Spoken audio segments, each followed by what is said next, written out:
Gen studios தயாரிப்பில் இயக்குனர் அரவிந்த் ஸ்ரீனிவாசன் எழுதி இயக்கி இருக்கும் திரைப்படம் தருணம்.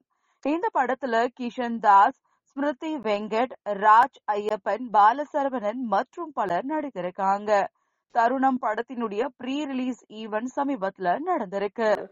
பட் எல்லாருமே இன்னொன்று என்ன நினைக்கிறாங்கன்னா, கிஷன் சொல்லி தான் தர்புகா சிவா அந்த படத்தில் வந்ததா அவர்கிட்ட கேட்டிருக்காங்க. அது உண்மை இல்லை.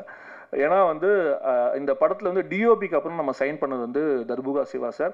அது என்னோட சாய்ஸ். அது காரணம் என்னன்னா இது ஜானராகவே ரொமான்டிக் ஜானர்னும் போது அதில் ஒரு லிஸ்ட் ஆஃப் மியூசிக் டைரக்டர்ஸோட லிஸ்ட் நான் எடுத்தேன். அதில் ஃபஸ்ட்டு தர்புகா சிவா நேம் தான் இருந்துச்சு. அவருக்கு நான் மெசேஜ் போட்டேன், மீட் பண்ணோம்.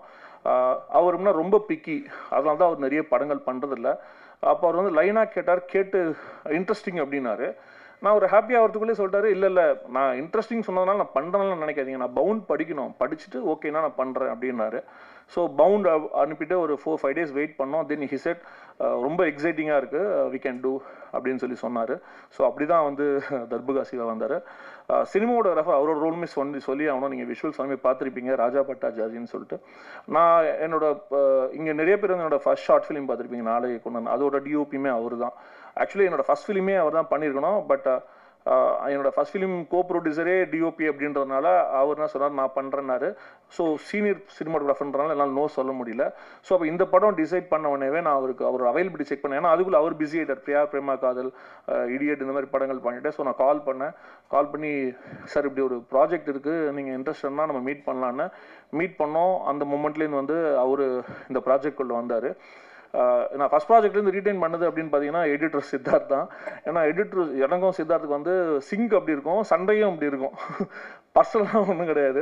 அது இதுவாக வச்சுட்டு நான் அவ்வளோ சீக்கிரம் டென்ஷன் ஆக மாட்டேன். அவர் சித்தார்த் எப்பயுமே ஒரு பிபியோடவே தான் இருப்பார், கூட இருக்கும்போது டென்ஷன் ஆகிடுவார். ப்ரோ என்ன ப்ரோ அப்படின்ட்டு போயிடுவார். அப்புறம் ஐயோ ரொம்ப கோவப்பட்டோம் அப்படின்னு பேசுவார். பட் எல்லாமே அவர் படத்தோட நல்லதுக்கு தான் சொல்லுவார். அப்புறம் நான் என்னோட பாயிண்ட் என்னன்னு சொல்லுவேன். ஸோ அப்படி தான் அவரோட ட்ராவலுமே இருந்தது. ஏன்னா என்னோட படங்களில் நான் ரைட்டிங்லேயே அது எடிட்டிங் இருக்கும். ஸோ அதுக்குள்ளே ஒருத்தர் புதுசாக உள்ளே அது என்னோட வேவ்லென்த்துக்கு புரிஞ்சுக்கிறது ரொம்ப கஷ்டம்னு நான் நினச்சிருக்கேன். ஸோ அப்போது நம்மளோட பெரிய ஒரு எடிட்டர்கிட்ட போகலாம், பட் அது டைரக்ட் இன்ட்ராக்ஷன் எப்படி இருக்கும், நிறைய கொஸ்டின்ஸ் இருந்துச்சு. ஸோ எனக்கு இவர் கூட ரொம்ப நல்லா இருந்துச்சு. ஸோ அவர் என்னன்னா, ப்ரோ கண்டிப்பாக இந்த படத்தை நான் இருப்பேன் அப்படின்னு சொல்லிட்டு உரிமையாக அவர் வந்தார். பார்த்த எல்லாருமே சொல்கிறாங்க, தென் எடிட்டிங் பார்த்து இது ட்ரெய்லர் பார்த்த எல்லாருமே சொல்கிறாங்க, எங்கள் எடிட்டிங் பயங்கரமாக இருக்குங்க, சூப்பராக இருக்குங்க அப்படின்னாங்க.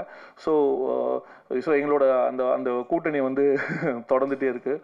தென் dance master Bobby Antony master, அவர் ஃபேஸ்புக் ஃப்ரெண்டாக தான் இருந்தார். சும்மா ஒரு நாள் ஃபேஸ்புக்கில் பேசிகிட்டு இருந்தோம், சும்மா செக் பண்ணலாம் இந்த மாதிரி பண்ணுவாரா அப்படின்னு சொல்லிட்டு. ஏன்னா நான் ரொம்ப நாள் பார்க்கல அவரோட இந்த மைனா சாங்லாம் செம்ம ஹிட்டு.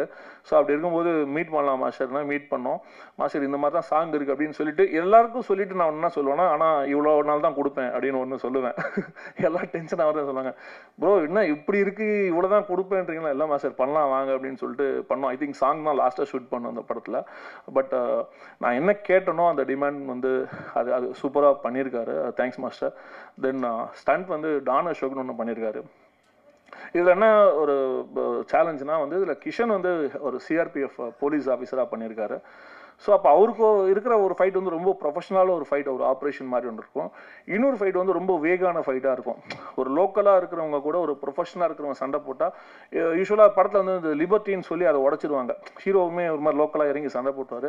நான் இப்போ அவர்கிட்ட சொன்னேன், இல்லைம்மா சார் எனக்கு இப்படி தான் இருக்கணும், அவங்க ரொம்ப லோக்கலாக இருக்கணும், அவங்க பாடி லாங்குவேஜ் எல்லாமே, பட் கிஷனோட மூமெண்ட்ஸ் எல்லாமே ஒரு ட்ரெயின்டு ஆஃபீஸர் எப்படி இருக்கணும் அப்படி இருக்கணும்னா. ஸோ அதையுமே ரொம்ப பண்ணார். ரொம்ப முக்கியமாக என்னென்னா எனக்கு கிட்டத்தட்ட ஒரு மொத்தமே 4 நாளில் 2 ஃபைட் எடுத்து கொடுத்தாரு. ஸோ அது நீங்கள் அந்த ஃபைட் பார்த்தீங்கன்னா அப்படி இருக்கவே இருக்காது, அவ்வளோ குவாலிட்டியாக எடுத்திருப்பார். இன்றைக்கி அவர் இல்லை, ஏதோ ஒரு எமர்ஜென்சினால போயிட்டார். ஸோ ரொம்ப நல்லா பண்ணியிருக்காரு, நீங்களுமே பார்த்து சொல்லுவீங்க. டிஓபியால் வர முடியல, அவருக்கு ஆக்சுவலி ஃபீவர். நேற்று வரைக்கும் டேயில் ஃபுல்லாக இந்த அவுட் எடுக்கிறது ஒர்க் பண்ணிட்டு வந்தார், பட் இன்றைக்கி அவரால் வர முடியல. தென் அஸ்வின் ஹேமந்த் கடைசியாக தான் வந்தார், விநாயகன் மாதிரி இந்த ப்ராஜெக்டோட கடைசியாக வந்தார். என்னென்னா சிவா தான் பேக்ரவுண்ட் ஸ்கோர் பண்ணியிருக்கணும். பட் அன்ஃபார்ச்சுனேட்டாக வந்து அவர் டைம் லைனுக்குள்ளே நம்மளோட ஷெடியூல் வந்து செட் பண்ண முடியல. உங்களுக்கு தெரியும், அவர் வந்து டேரக்டராகவும் இது பண்ணிட்டு இருக்காரு. ஸோ அந்த படங்களோட ஒர்க்கு ஸ்டார்ட் பண்ணிட்டாரு. ஸோ அதனால் அவரால் டைம் அக்காமடேட் பண்ண முடியல. ஆக்சுவலி போஸ்ட் ப்ரொடக்ஷனுக்கு தான் நம்ம ரொம்ப டைம் எடுத்தோம். ஏன்னா நான் வந்து நான் பயங்கரமாக டிமாண்ட் பண்ணுவேன். ஏன்னா என்னால் என்னெல்லாம் முடியாதோ அதெல்லாம் அவங்கக்கிட்ட கேட்பேன். அதனால் வந்து ரொம்ப டார்ச்சர் தான் என் கூட ஒர்க் பண்ணுறதுன்னும் போது நான் வந்து நாங்களே என்ன சொன்னோம், நாங்கள் இந்த மாதிரி இது பண்ணுறோம். அவர் ரொம்ப பிஸியாக இருந்ததுனால சரின்னு சொல்லிட்டு தான் அஸ்வின் விட்டுப்போம். அஸ்வின் வந்து ஃபஸ்ட்டு மீட் பண்ணிவிட்டு இது பேசணும். ஃபஸ்ட்டு அவரை நீங்கள் ஒன்று பண்ணுங்கள் அஸ்வின், நம்ம பண்ணுவோம் அப்படின்னோம். கிட்டத்தட்ட ஒரு 4 மாதம் அவரோட ஸ்டூடியோவில் உட்காந்துட்டு ரீல் பை ரீல் உட்காந்து இது பண்ணி கிட்டத்தட்ட செதுக்கி இருக்கோன்ற ஒரு வேர்டை நம்ம யூஸ் பண்ணலாம். அப்படி வந்து அதை வந்து உள்வாங்கிட்டு பண்ணிட்டு இருக்காரு.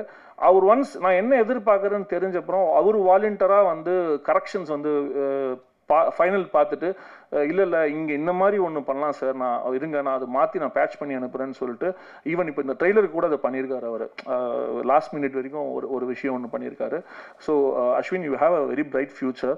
ஸோ கண்டிப்பாக I am looking forward to work with you in more projects Ashwin. So இதுதான் தருணம். ஸோ இவ்வளோ பேர் அதாவது வந்து படை பலத்தோடு வரும்போது நான் வந்து ப்ரெஸ் பலத்தோடு உள்ளே வரேன் அப்படின்ற ஒரு வேர்டு தான் நான் இங்கே சொல்லணும். ஏன்னா நான் என்ன நம்புகிறேன் அப்படின்னா வந்து தமிழ் சினிமா ஆடியன்ஸையும் ப்ரெஸ்ஸையும் நான் நம்புகிறேன்னா கண்டிப்பாக தரமான ஒரு படம் வரும்போது நீங்கள் அதை வந்து கைவிட்டதே இல்லை. ஏன்னா நம்மளே இங்கே அந்த மாதிரி பல பேரோட சக்ஸஸ் ஸ்டோரிஸ் இங்கே பார்த்துருக்கோம். ஸோ அப்படி இருக்கும்போது ஓகே, கண்டென்ட் நல்லா இருக்குது, நம்ம ஏன் வந்து பின்வாங்கணும்? ஸோ நம்ம கண்டிப்பாக வந்து பொங்கல் வந்துடலாம் அப்படின்ற ஒரு கட் ஃபீலில் தான் நாங்கள் வரோம். ஸோ ஹோப் உங்களுக்கு இந்த படம் பிடிக்கும்னு நம்ம சார் சொன்ன மாதிரி நான் முன்னாடியே போட ட்ரை பண்ணுறேன். ஸோ நம்ம எல்லாமே பார்த்துருவோம். ஸோ இந்த படத்துக்கும் நீங்கள் கண்டிப்பாக சப்போர்ட் பண்ணுவீங்கன்னு நான் நம்புகிறேன். தென் சாரி, நான் கார்கி சார் மிஸ் பண்ணிட்டேன். அவர் கூட ஆக்சுவலாக நான் அங்கேருந்து கார்கி சாரை பல இதில் பார்த்துருக்கேன். அவர் கூடலாம் நான் ஒர்க் பண்ணுன்றது ஒரு பெரிய ட்ரீமு. இந்த படத்தில் அது இதுவாச்சு. அதாவது வந்து ஒரு ப்ரொஃபஷனல் கூட ஒர்க் பண்ணுறதுன்றது எப்படி இருக்குன்றதை வந்து நான் விட்னஸ் பண்ணேன் அவரோட ஒர்க் பண்ணும்போது. ஏன்னா அவர் அவ்வளோ ஆப்ஷன்ஸ் கொடுக்குறாரு. அவர் வந்து நம்ம எதை எடுத்துக்கிறதுன்னு தெரியாது. இது வேணுமா, இது வச்சுக்கோங்க, இது வச்சுக்கணும் போது ஐயோ நம்ம எதை பிக் பண்ணணும் அப்படின்னு மட்டும் தெரியாது. ஸோ அதை ரெக்கார்ட் பண்ணிவிட்டு அவரோட ஷேர் பண்ணிவிட்டு சார் இப்படி வந்திருக்குன்ற மாதிரி இது பண்ணுவேன். ஸோ ரொம்ப ரொம்ப தேங்க்ஸ் ப்ரோ. நீங்கள் வந்து அதாவது எங்க கூடயும் அந்த வேவ்லேருந்து செட் ஆகிட்டு நீங்கள் ஒர்க் பண்ணி கொடுத்துட்டீங்க. So once again thank you all. So கண்டிப்பாக வந்து படத்தை சப்போர்ட் பண்ணுங்கள். டெஃபினட்டாக நீங்கள் இதுக்கு முன்னாடி எப்படி சப்போர்ட் பண்ணி நீங்கள் நிற்க வச்சுருக்கீங்களோ அது கண்டிப்பாக வந்து இந்த படத்துலையுமே அந்த ட்ரஸ்ட் இருக்கும். இனி வர படங்கள்லையுமே அதை நான் வந்து கண்டிப்பாக கீப் அப் பண்ணுவேன். Once again thank you all.